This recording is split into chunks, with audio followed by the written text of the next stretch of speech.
अब देखो सबसे इंपॉर्टेंट चीज जो रिवर्सिबल और इरिवर्सिबल को डिफरेंस क्रिएट करेगी।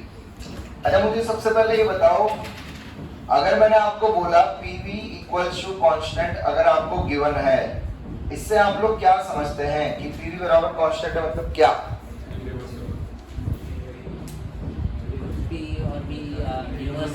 Temperature constant. बहुत बढ़िया, कुछ चमका, क्या समझे? टेम्परेचर कांस्टेंट मतलब कौन सा प्रोसेस? अरे बोलो ना। तो ये भी कंक्लूड करना है आपको, ये भी चीजों का ध्यान रखना है। क्या अगर कभी क्वेश्चन में पीवी इक्वल टू कांस्टेंट है मतलब कौन सा प्रोसेस है? आइसोथर्मल प्रोसेस है। इतनी बात सभी को समझ आई? अब देखो इसी को मैं मॉडिफाई कर रहा हूं। अब इसको कैसे मॉडिफाई कर रहे हैं? तो हम लोग बात कर रहे हैं रिवर्सिबल एडियाबैटिक प्रोसेस की। किसकी बात कर रहे हैं? अब रिवर्सिबल एडियाबैटिक प्रोसेस के लिए क्या यूज होता है? तो वो टर्म होती है पीवी की power gamma equals to constant. क्या टर्म होती है? गामा इक्वल्स टू, ये टर्म, ये फॉर्मूला सिर्फ और सिर्फ ये रिलेशन कहां लगता है? Only for reversible process. Irreversible process में इसका कोई लेना देना नहीं है। इतनी कहानी सबको समझ आई? अब ये क्यों काम आता है अपने को, उसके बारे में बात कर लेते हैं। तो इसका अपने लिए क्या काम आएगा, कोई बच्चा बता सकता है? एट लास्ट एक ही काम है भाई लोगों। जैसे यहाँ लिखते थे P1 V1 इक्वल्स टू, तो ये यहाँ से क्या कैलकुलेट करते थे? या तो P2 या, वैसे यहाँ भी क्या लिख सकते हैं? P1 V1 की power gamma equals to P2 V2 की पावर गामा इक्वल्स, बस समझ गए? अब देखो इसको हम मॉडिफाई भी कर सकते हैं बाकी सबके लिए, क्योंकि एडियाबैटिक प्रोसेस में प्रेशर, वॉल्यूम, टेम्परेचर तीनों ही वेरी कर रहे हैं, है ना? अब देखो कैसे मॉडिफाई करेंगे, बताओ। पीवी के टर्म्स में तो ये हो गया, आपको ये याद रखना है, बाकी अपने आप निकाल के देख लेना एग्जाम में तुरंत। बताओ मैं किसके टर्म्स में बताऊं? पीवी तो हो गया, अब वीटी बचा और पीटी बचा। किसकी बताऊं? एक बताऊं, एक खुद से करोगे। वीटी बता दो, चलो देखो। वीटी के लिए पी को उड़ाना है ना? पी को उड़ाने के लिए क्या पुट कर दूंगा? nRT बाय पी, वी ये करूंगा इनटू वी की power, that will be nR constant है, हटा दूं तो क्या बचा? टीवी की power gamma minus 1 equal to constant. देखो बचेगा या नहीं? सभी को चमका, हाँ या ना?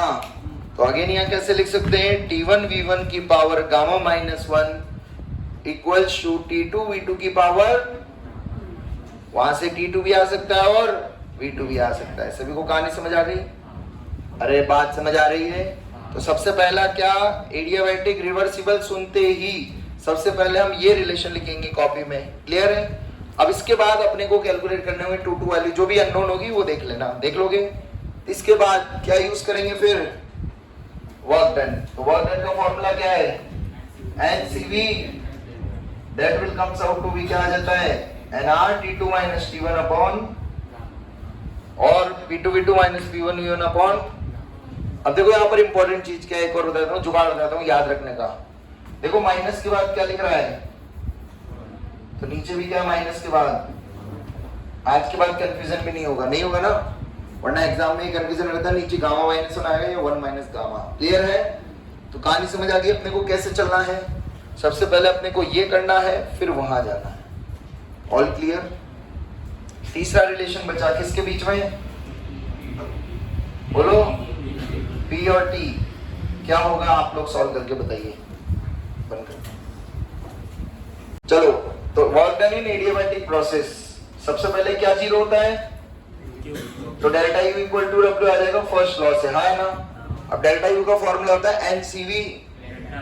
सीवी क्या होता है? दो टर्म होती है ब्रो, सीवी और CP. CV is molar heat capacity, CP is molar heat capacity at constant volume and constant pressure. ये नहीं पढ़ा तुमने? नहीं थे हीट कैपेसिटी वाले लेक्चर में? ठीक है। तो सीपी और सीवी ऐसे करके दो मोलर हीट कैपेसिटीज होती है, जिसमें आईसीएससी बोर्ड में कैलोरीमेट्री में सुनी होगी ना हीट कैपेसिटी, ये वही है। बस इसको मोलर बना दिया और V मतलब कांस्टेंट वॉल्यूम, P मतलब कांस्टेंट प्रेशर के टर्म्स में। ठीक है? इनके दो रिलेशंस होते हैं, वो भी बता देता हूँ, वो भी यूज होंगे। Cp equal to Cv plus R होता है और एक दूसरा होता है gamma equal to Cp by Cv। ये दो रिलेशन होते हैं भाई, समझा? चलिए अब यहां से हमारे रास्ते बदल देते हैं हम लोग। ये यहां तक तो दोनों में ही काम आएगा भाई, यहां तो इसमें रिवर्सिबल रिवर्सिबल का तो कोई रोल है ही। अब यहां से रास्ते जब अपन ने बदले तो इधर चला गया रिवर्सिबल, क्या हो गया? और इधर हो जाएगा इरिवर्सिबल। इतनी बात सभी को समझ आई? चले आगे।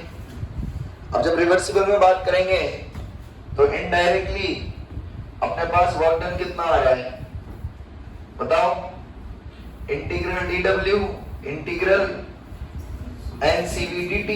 अगर तुम चाहो तो इसको ऐसा बोल सकते हैं या नहीं?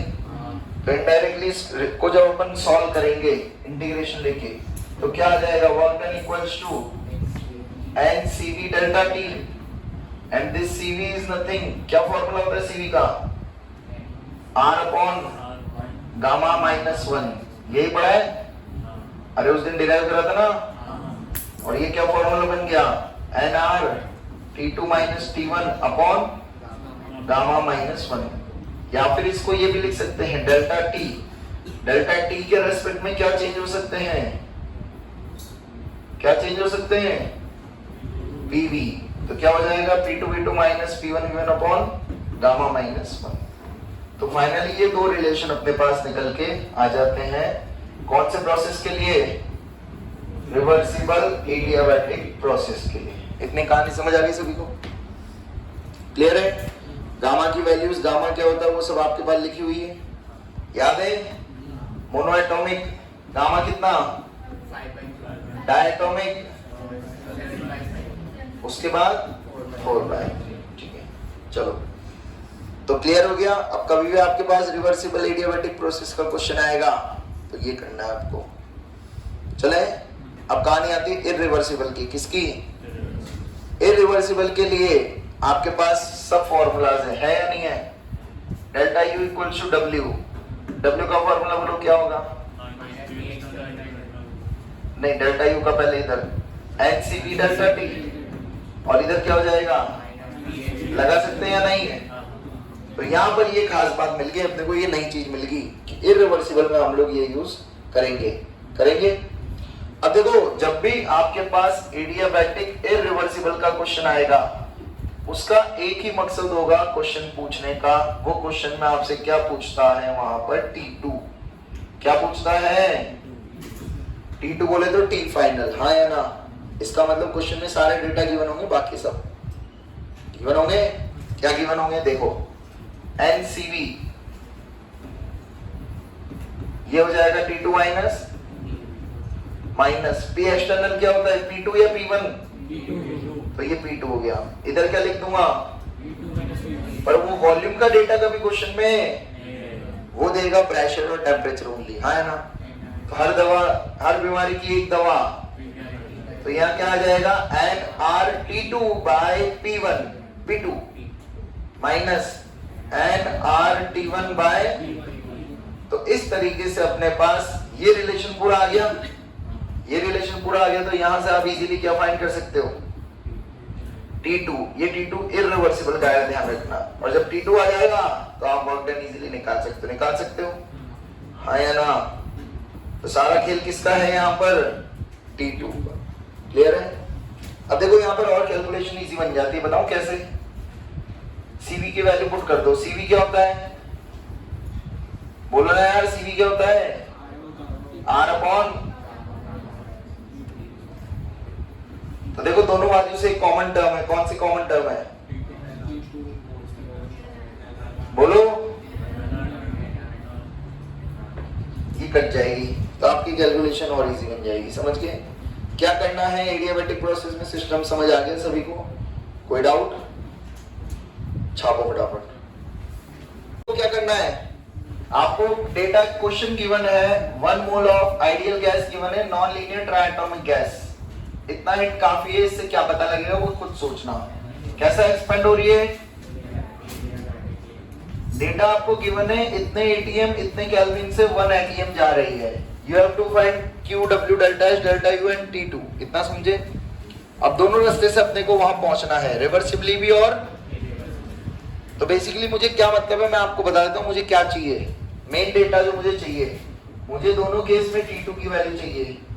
T2 reversible, work done reversible, T2 irreversible, work done irreversible. मुझे ये डेटा चाहिए भाई लोगों, इतना डेटा मुझे ढूंढ के दे दो, मैं कुछ नहीं बोलूंगा। बंद कर। अपन ने डेटा तो सब लिख लिया था, क्वेश्चन ये था। अब फाइनली अपने को दो डेटा कंपेयर करने थे, क्या क्या, टेम्परेचर और work done. Temperature reversible, work done reversible, temperature irreversible, work done irreversible, ये आप सबने कैलकुलेट कर लिया था। यहां से टेम्परेचर रिवर्सिबल आया 150 केल्विन, वर्क डन आया 450 आर। इरिवर्सिबल का कितना आया था बताओ डेटा, बोलो 230 केल्विन, और वर्क डन कितना आया था 210 आर। इतनी बात सभी को समझ आ गई। तो ये सारे आंसर्स हो गए अपने इरिवर्सिबल और रिवर्सिबल एक्सपेंशन की केस में। सेम चीज अपन ने दोबारा किस में करी, कौन से प्रोसेस में, एक्सपेंशन, कंप्रेशन में। किस में करी, कंप्रेशन में सेम चीज करी। तो अपने पास अगेन चार डेटा निकल के आए, T2 reversible, work done reversible, T2 irreversible, work done irreversible. Clear है।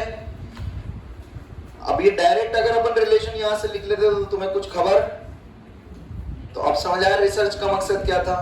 तो रिसर्च के मकसद से अपन ने पहला कंक्लूजन ये निकाला। अब ये डायरेक्टली आपको याद रखना है, खैर, क्योंकि बार बार रिसर्च थोड़ी करोगे।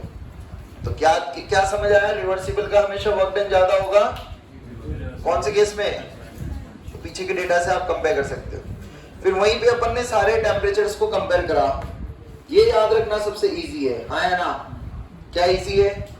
इरिवर्सिबल का जब अपन ने सारी चीजें लिखी तो एक्सपेंशन नीचे आया, कंप्रेशन ऊपर, इनिशियल टेम्परेचर 300 केल्विन बीच में है। क्लियर है।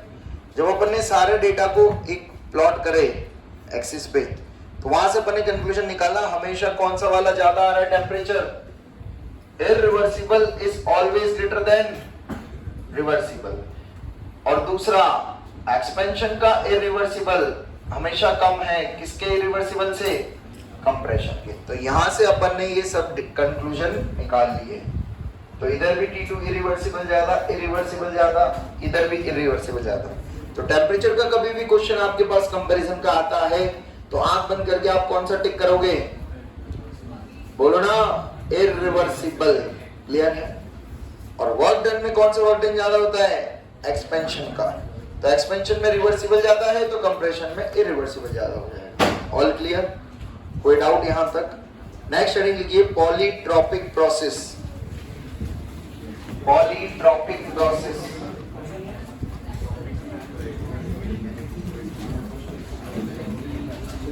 ये प्रोसेस एडियाबैटिक प्रोसेस का भाई ही है, ऐसा आप लोग समझ सकते हैं। ये एडियाबैटिक प्रोसेस का भाई है। कैसे बताइए। एडियाबैटिक प्रोसेस में एक डेटा, एक रिलेशन था जो मैंने बोला था याद रखना मस्ट। रिवर्सिबल एडियाबैटिक के लिए एक रिलेशन बोला था, क्या था, PV की पावर गामा इक्वल्स टू।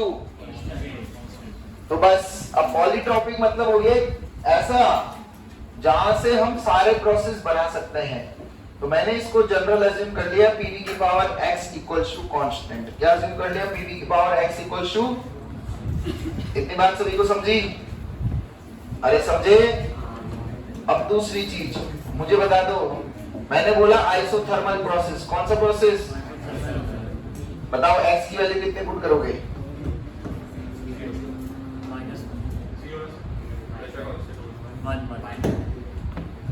मारो तुम, क्या बढ़िया। एडियाबैटिक x की वैल्यू क्या पुट करूंगा, कोई समस्या। तीसरी आइसोकोरिक,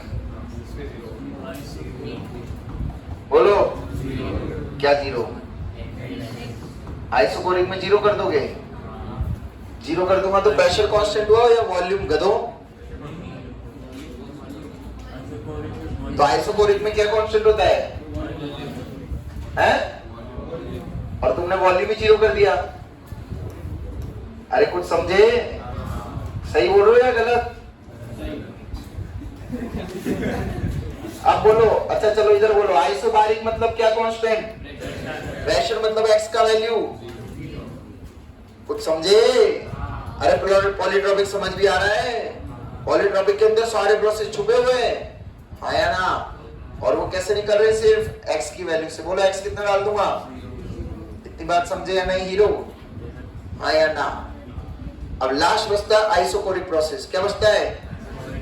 वो आपको ढूंढ के बताना है कि एक्स की वैल्यू क्या होगी। दिमाग लगाना है, बहुत इजी है, दिमाग लगाना है बस। क्लियर है? कांस्टेंट है, हाँ या ना? अरे मुझे क्या बनाना है? v बराबर के, हाँ या ना? मतलब v की पावर कितनी चाहिए? तो ये सोचो ना, अब v की पावर 1 कैसे बनेगी? जब सबको x से डिवाइड करूंगा, हाँ या ना? करूंगा नहीं करूंगा? करूंगा, मेरे में तो दिमाग है। तो देखो यहां 1 हो जाएगा, होगा नहीं होगा? अब x की वैल्यू कितनी डालू हीरो?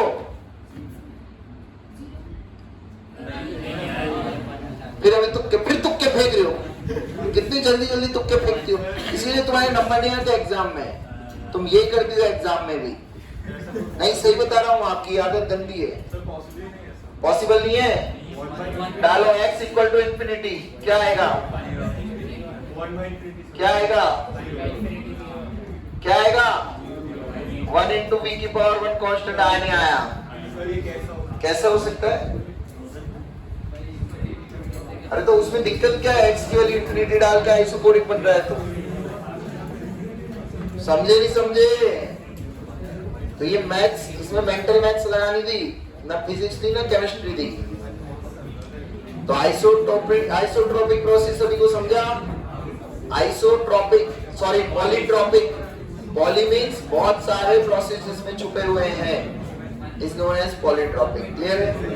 अब देखो इधर, इधर देखो इधर, चलो इसको छापो फटाफट, बंद करो। तो ये अपने हो गए डेल्टा यू और वर्क डन के फॉर्मूले फॉर पॉलीट्रॉपिक प्रोसेस।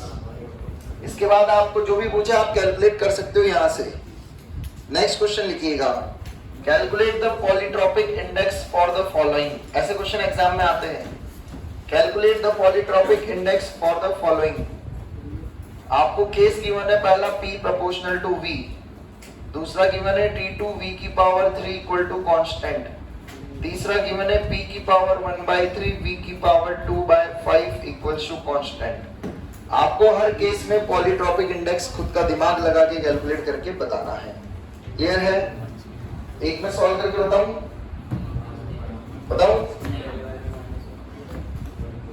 चलो पहला वाला बता देता हूं। मुझे एट लास्ट बनाना है हर इक्वेशन से pv की power x equals to constant, हाँ या ना?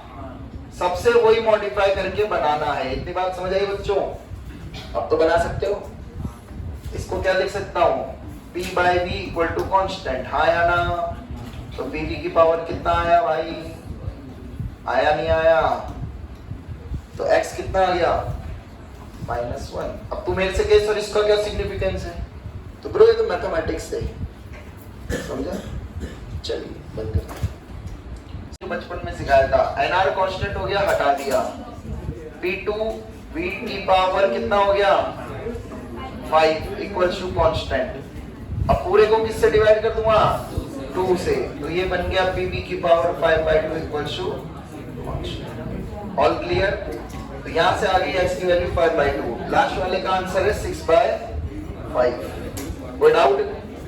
तो पॉलीट्रॉपिक प्रोसेस सभी को क्लियर हो गया? चलो इसका एक मोलर हीट कैपेसिटी सॉल्व कर रहे हैं। बता रहा हूं, delta U equal to Q plus W होता है। डेल्टा यू का फॉर्मूला एनसीवी डेल्टा टी होता है। बचपन में पढ़ा था हीट कैपेसिटी, याद है? हीट कैपेसिटी क्या था? N M S delta T, कुछ याद आ रहा है? वो मास वाला था रिलेशन, मोल्स वाला क्या था? NCM delta T. अब याद आ गया? वहां से मैंने वैल्यू पुट करी है। वर्क डन का फॉर्मूला तो अभी पीछे बताया आपको पॉलीट्रॉपिक में, करा?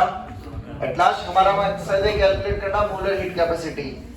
सीएम को एक साइड रख लो, बाकी सबको एक साइड फेंक दो। फेंक दोगे? फेंक दिया?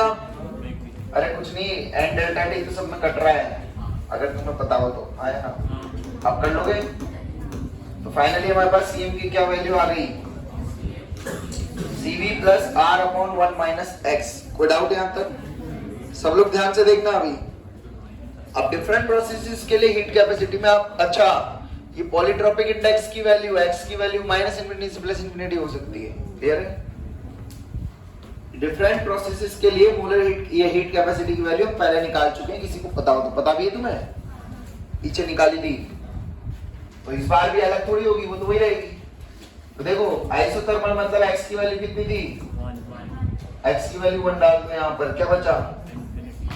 CV प्लस R अपॉन 0, है ना?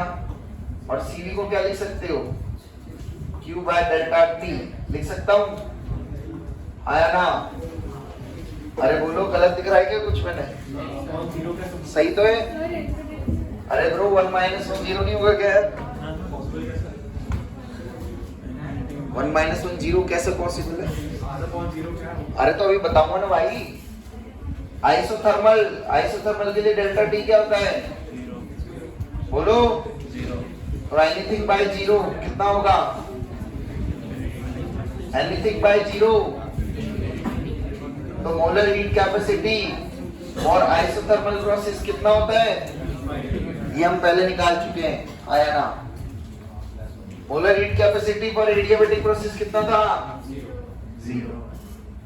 ये हो जाएगा CV और ये हो जाएगा CP और ये हो जाएगा CV।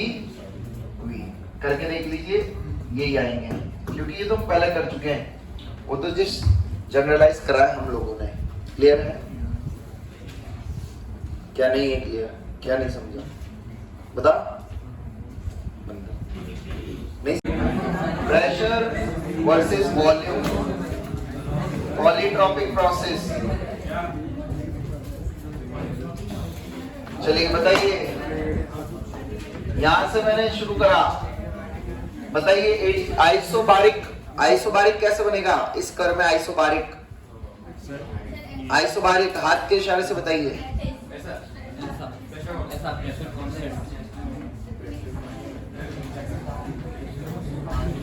कैसा बनेगा? ऐसा, हाँ है ना? ये बना दिया आइसोबारिक। बोलिए x की वैल्यू कितनी है आइसोबारिक के लिए? x कितना था? आया ना? पहले देख लो फिर आप ड्रॉ करते रहना। आइसोकोरिक बताओ कैसे? ये आइसोकोरिक बन गया भाई लोगों, कोई डाउट? x बराबर बचे कौन से दो प्रोसेस? एडियाबैटिक एंड आइसोथर्मल, है ना? ये मैंने बना दिया कौन सा प्रोसेस? आइसोथर्मल।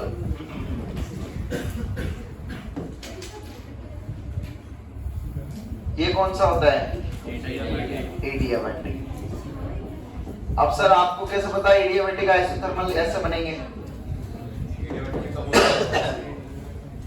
तो that will depend on gamma value. किस पे डिपेंड करेगा? यहाँ पर गामा एक्स की वैल्यू कितनी थी और यहाँ गामा की वैल्यू हमेशा ग्रेटर देन 1 थी, याद है? एडियाबैटिक में x इक्वल टू गामा होता है और गामा ग्रेटर देन 1 आता है हमेशा। याद आ रहा है कुछ? बताया था मैंने। गामा ग्रेटर देन मतलब स्लोप ज्यादा, स्लोप ज्यादा ना? नहीं, मैं बताऊंगा कैसे ज्यादा। स्लोप ज्यादा है वो मैं बताऊंगा कैसे। इतना लिखा सबने? नहीं, कोई बात नहीं, पहले एक बार सीख लो। ये एडियाबैटिक प्रोसेस है, इधर आइसोथर्मल है। मैं आपको स्लोप कंपैरिजन बता रहा हूँ, स्लोप में रिलेशन बता रहा हूँ, आप लोगों को कभी मिल जाए तो। देखो आइसोथर्मल मतलब होता है PV इक्वल टू कांस्टेंट, है ना? अच्छा, P वर्सेस V कर्व में स्लोप क्या होगी? dy by dx होती है ना स्लोप, आप लोगों ने पढ़ा है? वैसे P x y में dy by dx होती है, तो PV में क्या हो जाएगी? dp by। तो एट लास्ट हमारा मकसद है दोनों केस में dp by dv निकालना। चले आगे, चलिए बताइए। पार्शियल डिफरेंशिएशन, v को कांस्टेंट p का करा dp by dv, कोई समस्या? p को कांस्टेंट dp by dv, ये पढ़ा है कभी आप लोगों ने? इक्वल टू क्या हो जाएगा? कांस्टेंट का डिफरेंशिएशन 0 होता है ना? ये पार्ट डिफरेंशिएशन बाय पार्ट्स होता है या पार्शियल डिफरेंशिएशन क्या बोलते हैं? ठीक है। तो एट लास्ट मेरे को क्या निकालना है, dp बाय dv। बताइए कितना आएगा, माइनस p बाय v आएगा। देखो दिख रहा है क्या किसी को, ये तो 1 हो जाएगा, ये इधर आएगा, वो नीचे जाएगा, हाँ है ना, आएगा नहीं आएगा। इन द सिमिलर वे अडियाबैटिक के लिए भी कर देते हैं, pv के power gamma equals to constant होता है dp बाय dv, v की पावर गामा कांस्टेंट रहा, हाँ है ना। अब p कांस्टेंट है तो उसका क्या होगा, gamma into dp by dv, dv की power gamma upon dv equals to constant. अब सही है, चलिए ये v की पावर गामा तो बाहर ही रहेगा, कांस्टेंट है तो ये dp बाय dv बच गया प्लस p। इसका डिफरेंशिएशन बताओ, मतलब आप समझिए किसका बताना है आपको, a की पावर x का, x x की पावर a का बता सकते हो, a times of that is gamma into v raise to power gamma minus 1 equal to 0। सही लिखा है, बोलो कांस्टेंट का क्या होगा ब्रो, dp बाय dv कितना आएगा बताओ, ये सब इधर जाके माइनस होगा तो minus p gamma into v की power gamma minus 1 upon v की पावर गामा, यही बचेगा क्या आगे minus gamma into p by v, देखो यही बचेगा, हाँ या ना। ये एडियाबैटिक के लिए है, ये आइसोथर्मल के लिए है। बोलो ये रिश्ता क्या कहलाता है दोनों में, कितना टाइम्स किसका डिफरेंस है, अरे बोलो ना यार, कुछ समझा क्या, कि slope of adiabatic is equal to gamma times slope of isothermal, हाँ या ना। किसका स्लोप ज्यादा हुआ, एडियाबैटिक का, हेंस प्रूव्ड। ये ग्राफ क्लियर है, समझे सभी लोग, नीचे क्यों आता है एडियाबैटिक, अब क्लियर हो गया सभी को, क्लियर है, अच्छा सही है। हेडिंग एडियाबैटिक की थी। अब यहां पर ध्यान से समझना, मैं रिवर्सिबल इरिवर्सिबल दोनों का ग्राफ एक साथ दिखाऊंगा आप लोगों को। रिवर्सिबल का तो अपने को पता है कैसा बनेगा हमेशा, और इरिवर्सिबल का कैसा बनेगा, स्टेप फंक्शन। कैसा फंक्शन देखिएगा आप ध्यान से, चलिए ए से शुरू हुए कहां पे खत्म होगा, बी पे। ये किसका ग्राफ हो गया, रिवर्सिबल। इतनी बात सभी को समझ आई। अब इरिवर्सिबल वाला बोलेगा मैं हमेशा काम कहां पर करता हूं, कौन से प्रेशर पे, फाइनल प्रेशर पे, कांस्टेंट प्रेशर दैट इज। तो पहले वो वहीं से काम करना शुरू करेगा क्या, नहीं, पहले वो कहां आएगा, पी फाइनल पे आएगा, आ गया। अब यहाँ काम करना शुरू होगा। इतनी बात सभी को समझ आई, बोलो। तो पी फाइनल पे जब आएगा यहां से, अब वो काम करना शुरू करेगा, ये काम करना शुरू करा। अब इंपॉर्टेंट बात क्या है मुद्दे की बच्चों, कि वो कौन से पॉइंट तक काम करेगा, बी या बी डैश। अच्छा ये तो मैं बोल सकता हूँ कौन से प्रोसेस का है, रिवर्सिबल प्रोसेस, हाँ या ना। अब बी डैश पे जाएगा या बी पे जाएगा, या बी से पहले खत्म होगा ग्राफ। अब इसको समझने के लिए अपने को वापस से वहीं पहुंचना पड़ेगा जहां पे अपन ने शुरुआत करी थी आज के लेक्चर की। कहां पे, T2 इरिवर्सिबल ज्यादा होता है T2 रिवर्सिबल से। बोलो सही बात है या नहीं है, सही बात है, इसमें तो कभी तनाव ही नहीं था अपने, हाँ या ना। रिसर्च प्रेशर क्या है, कांस्टेंट, तो V प्रोपोर्शनल टू T होगा नहीं होगा भाई लोगों, तो फिर किसका वॉल्यूम ज्यादा होगा, रिवर्सिबल या इरिवर्सिबल।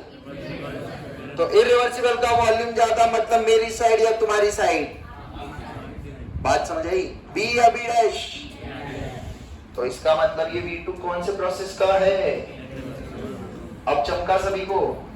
तो ये ग्राफ कहां से शुरू होगा, यहां से, और कहां खत्म होगा, कोई डाउट किसी को। एक्सपेंशन है, वॉल्यूम बढ़ना चाहिए या घटना, बढ़ रहा है, बढ़ रहा है। All clear. किसका एरिया अंडर द कर्व जाता है, रिवर्सिबल या इरिवर्सिबल? Any doubt? ग्राफ को समझने में किसी को कोई डाउट है? आगे चलूं अब? क्या डाउट है? मैंने ऐसा बोला ना यहाँ पर, यहीं से तो बोला ब्रो कि V2 irreversible will be greater than V2। Conditions apply. हमने प्री को क्या माना है, वो मैंने माना है, समझे? इधर देखिए प्रेशर सेम है दोनों का, P फाइनल हाँ है ना? देख लो सेम है ना? अब इधर आइए, खुद से बनाओगे क्या इस बार, या मैं सोचूंगा एक और फिर कंप्रेशन खुद से बनाओगे? बोलो, ये मैं बता दूं, ये भी कर लोगे? नहीं नहीं, मैं बता देता हूँ, देख लो फिर खून के आंसू निकलेंगे। चलो एक बता देता हूँ इसमें से, रिवर्सिबल इरिवर्सिबल तुम बनाना, ठीक है? बोलो कहां से शुरू होगा, कहां खत्म होगा? ये तो तुमने समझ लिया, ए के साथ बी अच्छा लगता है ऐसा मान लेते हैं, ऐसा तो हुई एक्सपेंशन हो रहा है। अच्छा इस बार क्या सेम है, इसलिए देखो मैंने पहले लाइन ड्रॉ कर दी कि V final will be same in both the cases, हाँ या ना? तो अगेन वही सिनेरियो हो जाएगा, D2 किसका ज्यादा होगा, रिवर्सिबल या इरिवर्सिबल? तो फिर प्रेशर किसका ज्यादा होगा, बोलो? इरिवर्सिबल का, हाँ या ना? अब इरिवर्सिबल का प्रेशर ज्यादा होगा तो प्रेशर की वैल्यू ऊपर ज्यादा या नीचे ज्यादा? तो इसका मतलब ग्राफ कहां तक आएगा, ये पीएफ किसका हो गया फिर, और ये वाला किसका हो गया? समझे या नहीं? तो पहले ये यहां से कहां आएगा, अब ये काम करना शुरू करेगा। सभी को बात समझ आई? किसका एरिया ज्यादा, रिवर्सिबल या इरिवर्सिबल? बोलो ना। अरे ग्राफ ही दिख रहा है ना, इतना एरिया तो इसका ज्यादा ही हुआ ना। क्लियर है? सभी को समझा कैसे बनाया? छापो देखना। अरे देखो देखो, सुनो ध्यान से। कंप्रेशन करना है रिवर्सिबल, कभी जीवन में तनाव आने की जरूरत ही, आंख बंद करके लाइन को जोड़ दो, है ना? ये कंप्रेशन बना दिया मैंने, क्या बना दिया? इधर देख लो भाई, सीख लो। अब इरिवर्सिबल करना है, कैसे करना है? इरिवर्सिबल के लिए मुझे एक चीज पता है, हमेशा कहां जाना पड़ता है, P फाइनल पे। कहां जाना पड़ता है? P फाइनल पे। तो अब मुझे ये भी पता है पीछे से, T2 इरिवर्सिबल ज्यादा होगा T2 रिवर्सिबल का, हाँ या ना? तो वहीं से क्या समझा, V2 इरिवर्सिबल ज्यादा होगा किससे, V2। तो मुझे बताओ, एक वॉल्यूम ये है, हाँ या ना? एक वॉल्यूम ये है, हाँ या ना? बोलो ये कौन सा वॉल्यूम बोलूंगा, बोलो? ये वैल्यू छोटी है या बड़ी? छोटी मतलब रिवर्सिबल, बड़ी मतलब बोलो इरिवर्सिबल, हाँ या ना? अब इरिवर्सिबल के लिए हमें पता है, काम करने के लिए पहले कहां जाना पड़ेगा, कहां जाना पड़ेगा? P फाइनल पे। भाई साहब ये काम करने पहुंच गए हम, कहां पहुंच गए? P final. अब मेरा सिस्टम काम करेगा, कर दिया। कंप्रेशन हो रहा है नहीं हो रहा, बोलो? चमका या नहीं? सभी को समझा? तो आपको एरिया अंडर टू कर्व्स दिख रहा है, हाँ या ना? Yellow and green, yellow and कौन सी वैल्यू ज्यादा दिखेगी? अब आंखों का धोखा है ये, पढ़ने बैठा मुक्का है, कौन सी ज्यादा दिखेगी? मैंने बोला दिखेगी, मैंने दिख रही है नहीं पूछा इस बार, मैंने कहा दिखेगी, समझ गए? अच्छा अब ये देखो वही सीन, अब तो चमक गया ना यार। कौन सा प्रेशर ज्यादा होगा, रिवर्सिबल या इरिवर्सिबल? समझ गए ना? तो इरिवर्सिबल ज्यादा, तो अब ये यहां से काम करना शुरू होगा, हाँ या ना? V फाइनल सेम है, ये सेम है, बोलो? सिस्टम जोड़ दूं, ये किसका हो गया? रिवर्सिबल। हुआ नहीं हुआ? अब मुझे कौन सा बनाना है? इरिवर्सिबल के लिए पहले कहां जाना पड़ेगा? P पी फाइनल कहाँ है? बोलो, ये है, हाँ है ना? यहाँ आ गया, यहाँ बोलो समझे या नहीं? बोलो, सभी को चमका? तो ये अपना बी हो गया और ये बी डैश, ये बी और ये बी डैश। इरिवर्सिबल वालों का मैंने बी डैश बोला, रिवर्सिबल के बी बोले। बोलो किसी को डाउट है ग्राफ में? All clear? कैसे बनाए? ऐसे सोच रहे थे पर वो आपके इम्प्लीमेंटेशन के टाइम पे थोड़ा सा डर रहे हैं, तो डरना नहीं है ब्रो। मैंने क्या सिस्टम एक ही बोला है, इरिवर्सिबल में हमेशा पहले पी फाइनल पे पहुंच जाइए और फिर वहां से खींच दो ग्राफ पी फाइनल पे। क्लियर है? All clear? सभी को ग्राफ समझे? एडियाबैटिक, रिवर्सिबल, इरिवर्सिबल ये एक साथ भी पूछे जा सकते हैं आपसे। चलें आगे, नेक्स्ट हेडिंग लिखिए, इसको लिख लो भी, नेक्स्ट हेडिंग लिखिए। सेम कर दिए, पहले मैंने उल्टा बनाया था ना शायद। अच्छा नहीं,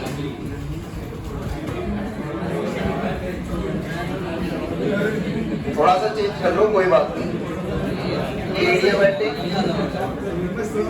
ये आइसोथर्मल, क्योंकि वी इनिशियल दोनों का सेम रहेगा।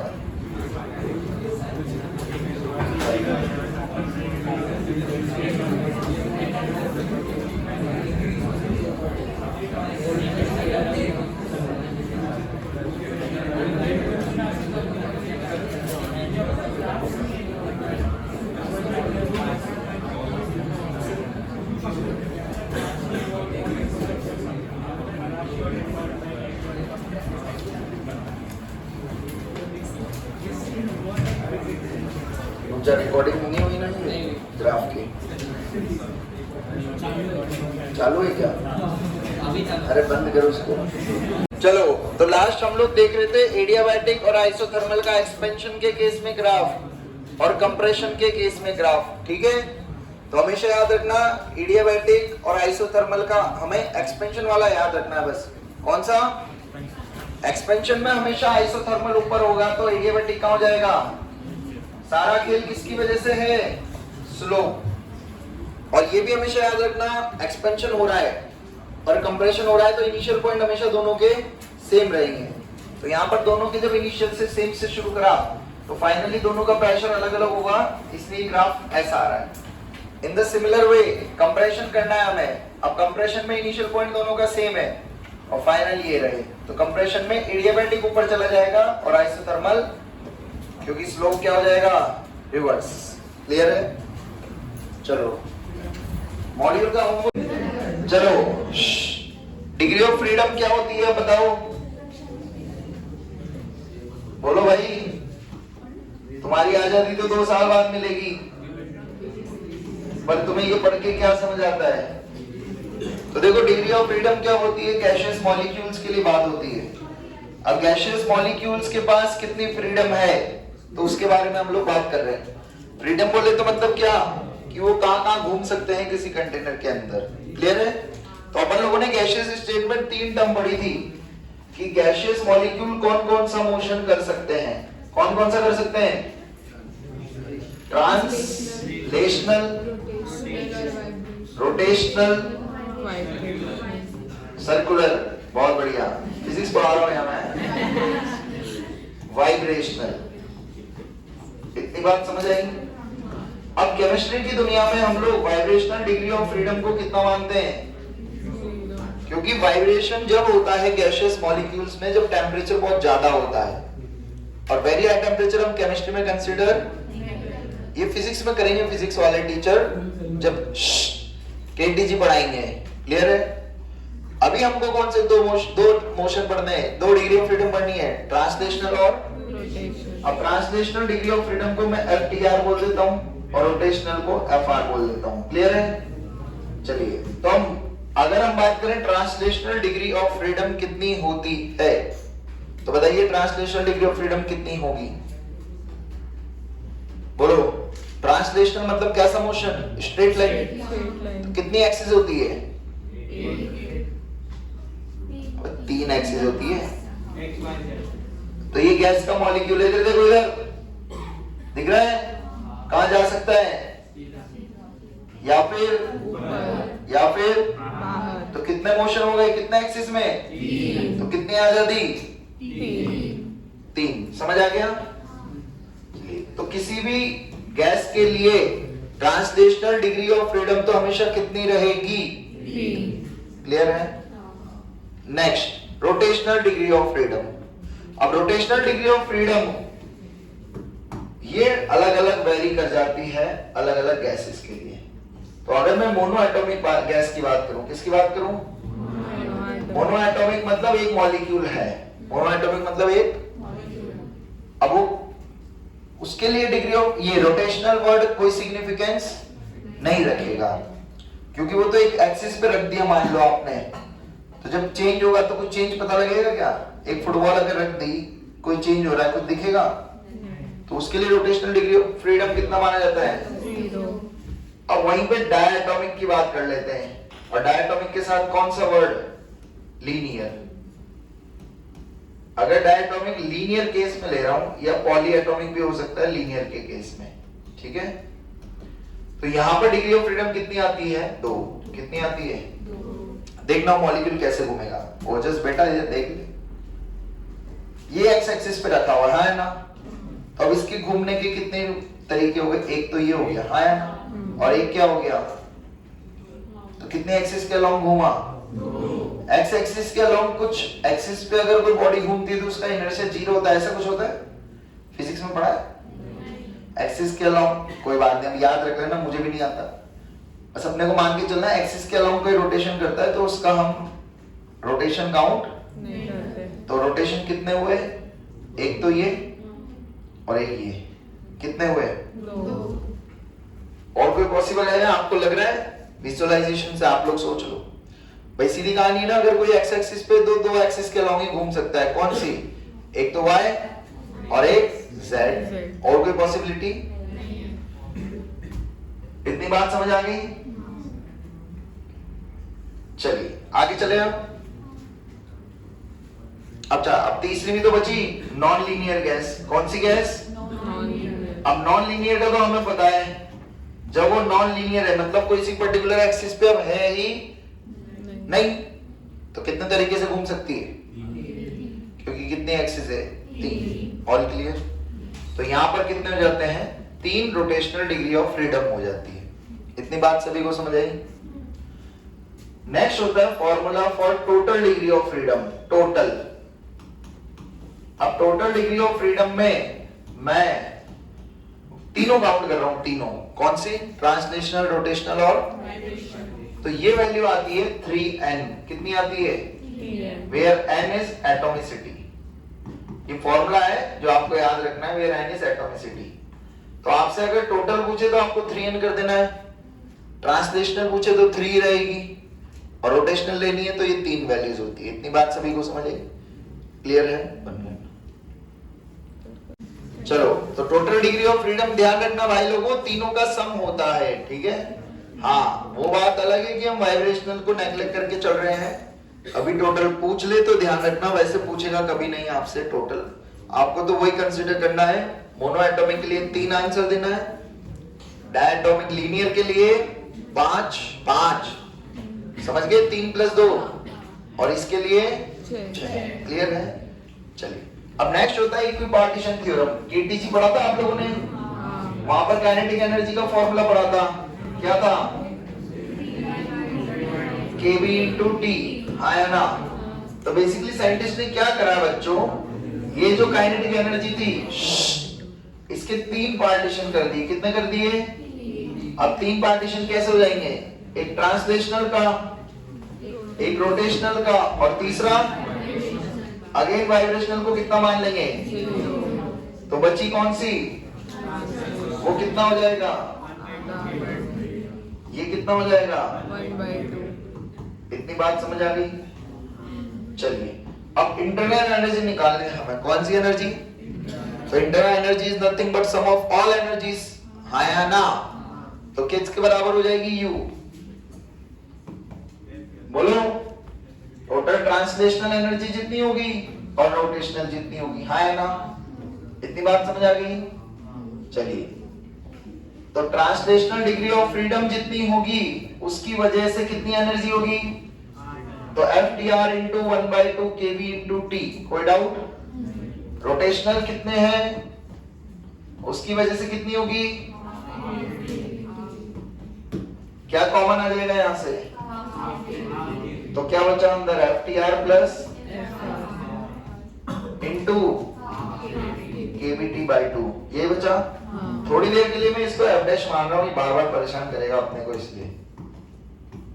तो यहां से क्या रिलेशन आ रहा है? अच्छा, केबी का फॉर्मूला बताएगा आपको? केबी क्या होता है? बहुत बढ़िया, R/N पुट कर दूं? ये तो मैंने पढ़ा है शायद आपको, है ना, इसलिए याद है ना। तो ये कितना हो गया? F dash RP/2NA। क्लियर है? अब देखो नीचे क्या लिख रहा है? अरे क्या लिखा है? तो हम क्या बोल सकते हैं? This is U, that is inter energy पर मोल है। क्या इसके लिए है? तो 1 मोल के लिए कितनी हो जाएगी? F डैश RT/2, हाँ है ना? तो वैसे ही अगर आप n मोल्स के लिए निकालोगे, कितने मोल्स के लिए? तो कितनी हो जाएगी? U equal to F dash N RT/2। Clear है? किसी को कुछ चमका क्या? मॉड्यूल में इसके इस पे बेस्ड दिया आपके 2-3 क्वेश्चन है, हाँ या ना? अरे वो था ना U का फॉर्मूला, एक्सरसाइज 1 में भी था। अब देखो NRT को हम मॉडिफाई कर सकते हैं दवाई लगा के। कौन सी दवा? तो वहां से ये चेंज हो जाएगा किसमें? समझ गए? तो वो इंडेक्स वाला क्वेश्चन भी है ना, एक PV UPV, वो भी हो जाएगा। अब देखो ये तो एग्जैक्ट वैल्यू नहीं है, एब्सोल्यूट है ना। U तो U है नॉर्मल, पर हम क्या निकालते हैं एक्चुअली में एनर्जी में? चेंज। तो डेल्टा U इक्वल टू कितना हो जाएगा? NR delta T/2। All clear? अब वहीं पे NR डेल्टा T को क्या पुट कर सकते हो? P delta del PV। अब अगर कोई कांस्टेंट हुआ तो उसको बाहर भेज देना। समझ गए कहानी? तो सभी को समझ आ गई ये छोटी सी डेरिवेशन? इंटर एनर्जी की वैल्यू क्या निकल के आती है? फॉर्मूला क्लियर है कहां से आया ये?